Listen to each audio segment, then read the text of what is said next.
Ladies and gentlemen, our hosts for the 4th Artist Cup 2024, let's all welcome FO to Kenneth Lastose and FO to Melvin Balsarza Puta.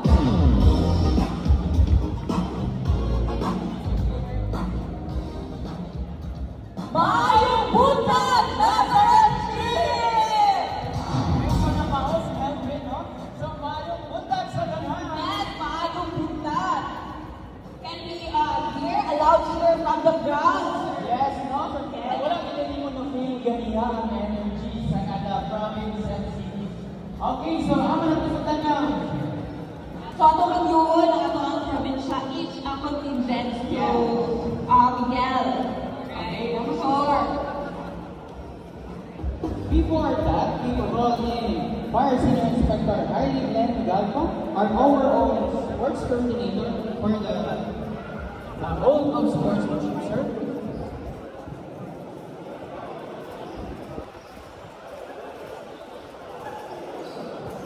Kindly raise your right hand, sir, ma'am, and repeat after me. Oath of sportsmanship.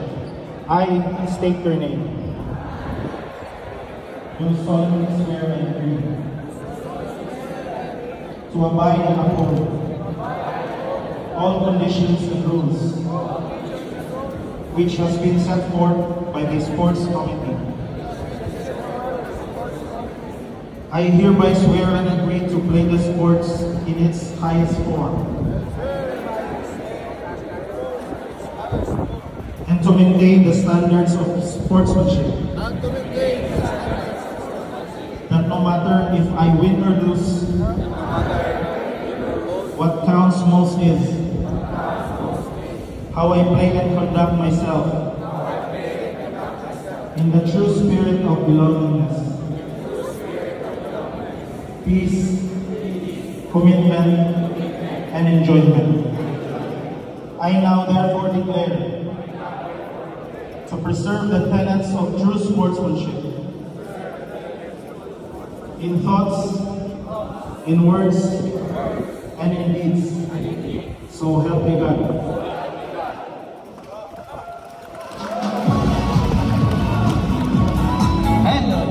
Thank you, Sir Galpo, sir. A round of applause, please. Yes, dagang salamat, Sir Harley, sir. Because partner, physical fitness is important, no? But to show the bond we create with one another. And of course, the sportsmanship and the camaraderie, kaya it would benefit and have a good impact also to the community that we serve. Matod pa nila ang kanang trophy sa kanda na ang champion yun din sa kamayang ring na ma-share na to. Kaya dili basta-basta, no?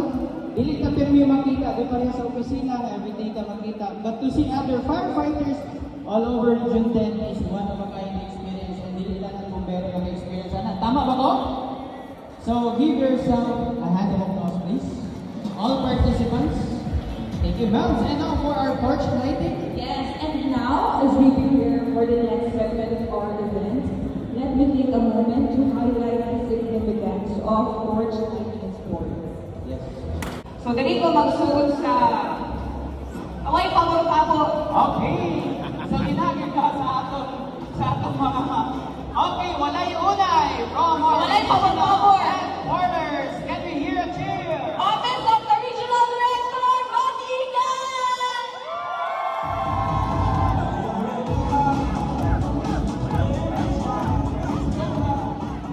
Yes, from the province of Misamis Oriental.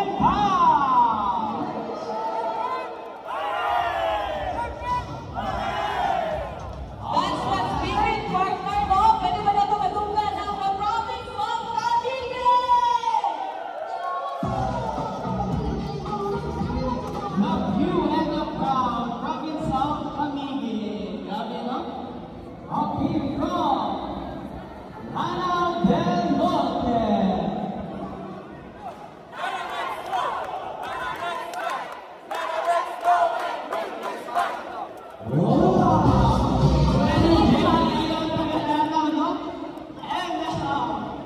From the Cagayan de Oro Fire District.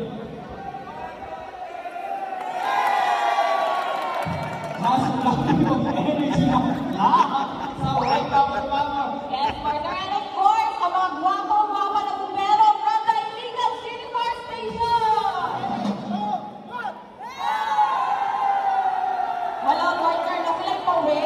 Unique in your sir, plus 10 mo, 10 points. Yes, Viva Señor San Miguel!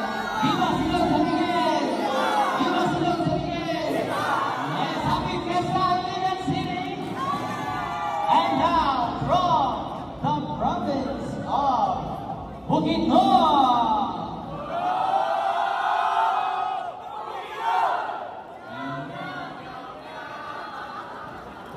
Ano ba sila na itong nation? Or baka pagkakalito na.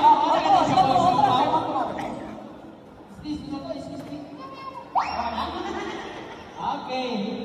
Sige. And of course, the last but not the least. Okay, our favorite color is from the province of Misamis Occidental. Ascenso! Ascenso! Ascenso! Dapat din siya, sir. Tama. Ascenso, good, no? I was cheering that same chant katong nag-champion na yung sa Cebu. Yes, Ascenso, okay. Lopez Reina. Punta! Yes, again, maraming salamat to our ever-supported regional director, Ma'am Arjuna. And we would also like to acknowledge the presence of our Assistant Regional Director for Administration, former Senior Superintendent Franklin Rapiel, sir. Ayong with that. And he is also our chairman for this year's Artist Yes. Festival. And our Regional Director for Operations, Senior Superintendent Rich E. Fabricer, Mayong Buntag. Our Regional Chief of Staff, Fire Senior Superintendent Alan Aso Kabutser, Maayong Buntag. Yes, and dagang salamat sa ato ang regional director and of course the command group, and also we would like to express our sincere gratitude sa tanan involved, no, sa ato ang Port Artist Rock, from the coordinators, sa of course sa committee, sa ato ang participants, especially sa katong mga nag-travel with partners here, even sa Sanidor.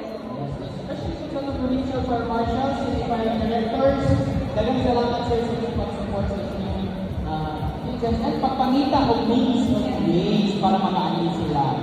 Again, maraming salamat, and also to the barangay captain of Nazareth, Barangay Nazareth, Jorge Rodriguez. Ma'am, maraming salamat for allowing us to utilize your vintage room as well as covered courts. Yes. The lighting of the torch symbolizes the beginning of a new era of competition, unity, and honor. For us in the Bureau of Fire Protection, this tradition holds even greater meaning, representing our commitment to service, bravery, and teamwork. It reminds us of the fire that drives our passion and the spirit that fuels our dedication to protecting and serving our communities. And now, let's continue this tradition. Okay. For the purpose of instruction, I would like to take over because we have changes on the position of the torch for the safety of this venue. So may we request all our contingents, PDs, please stay, PFFs, please stay. All contingents, let's encircle the venue. Perimeter na to ang place and let's vacate this area kaya iibutan ang torch. Pwede, let's spread out. Stay as a team, occupy the perimeter, just hindi lang naman sa man. Ayaw na ninyo ito kung gusto sa Armando. Hindi lang na siya po. RHQ, sir, makikitag. RHQ, katabi ng resort ito. Huwag niyo lang tapunin sila Armando. PFMs and officers, please stay. Sir, dito na po, sir. Ang ka sa torch. Si Sir Galera. Requesting our ROP crews, please set up the torch now as we will position now on the flag. Pwede na, pwede.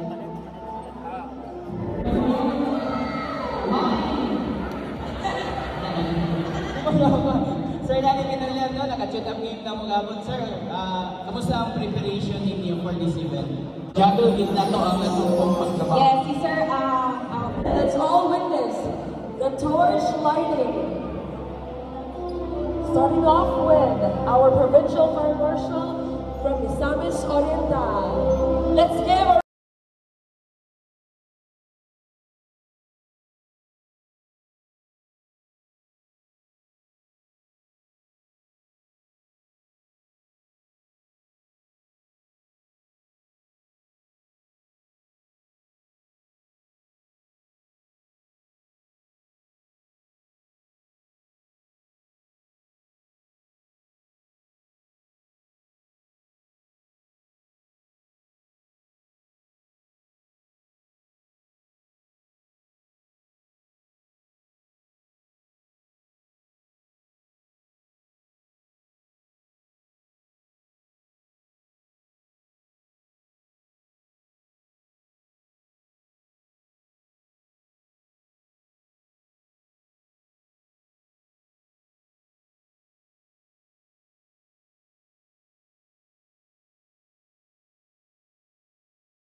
Fire Senior Superintendent Richie Officer for the message.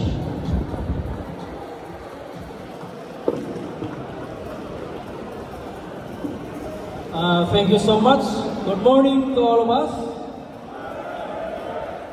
I think first of all we must be thankful to our regional director, though she is not present physically today, but of course she is present spiritually with us. She is attending together with our Chief PFP with the budget hearing conducted yesterday.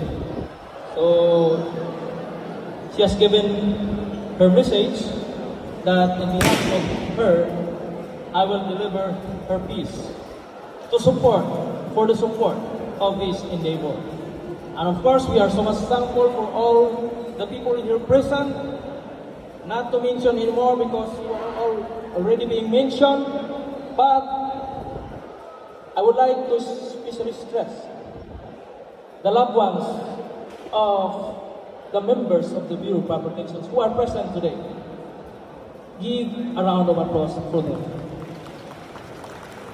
We will not be here without them. We must be thankful to our fire. And of course, not being mentioned, this is a very important person also. We must be very thankful for our resident auditor, Abdul Pagdukul Marulong Masumukyo. A round of applause. And on behalf of our regional director, I am so much thankful for all the coordinators, the overall coordinator, and for all of you from the lower units who are in full support of this endeavor in order for us to have this momentous event be united even just once in a year. Now, paliko na ako para, that was just a warm-up, no? Nakita naman nato. But my piece now is to deliver the message of our regional director, Tuko. Today marks a celebration of a more than just an athletic achievement. It is a celebration of the spirit that binds us together as a community within BFP Region 10. As we come together from various provinces within a region, we are reminded that while we may wear different colors and represent different places, we are all part of a larger team. A team dedicated to the safety and well-being of our communities. The Artis Cup is more than just a sports fest. It is a testament to the strength of our collective efforts. Through the intensity of competition, we find opportunities to support one another, celebrate each other's achievements, and fosters camaraderie that transcends the boundaries of our individual stations and provinces. In the midst of this friendly competition, let us embrace the values that define us: respect, teamwork, and excellence. Every game played, every cheer given, and every handshake shared is a reflection of the strong bonds we have built within the Bureau. Today, as we cheer for our teams and witness their incredible performances, let us remember that the true victory lies in the friendships we made, the mutual respect we cultivate, and the shared commitment that defines us, our Bureau. Let us use this occasion to not only showcase our athletic activities or abilities, but also to strengthen the connections that make us a team in every aspect of our work. Remember, the true measure of success is not just in the victories we achieve, but in the spirit of collaboration and support we demonstrate. Thank you all for being here and for contributing to the success of this event. May the games be filled with enthusiasm, sportsmanship, and above all, the camaraderie that makes our Bureau so exceptional. Let the Regional Directors Cup begin! And may the best team emerge victorious. Mabuhay ang Bureau for Protection 10! God bless you all. Thank you, Sir Arlo, sir, for this wonderful message given from our regional director. Again, sir, dagang salamat. So, and now, as we prepare for the next segment of our event, Thank you very much. We shall now have a quick 10-minute break in preparation for the cheer dance competition.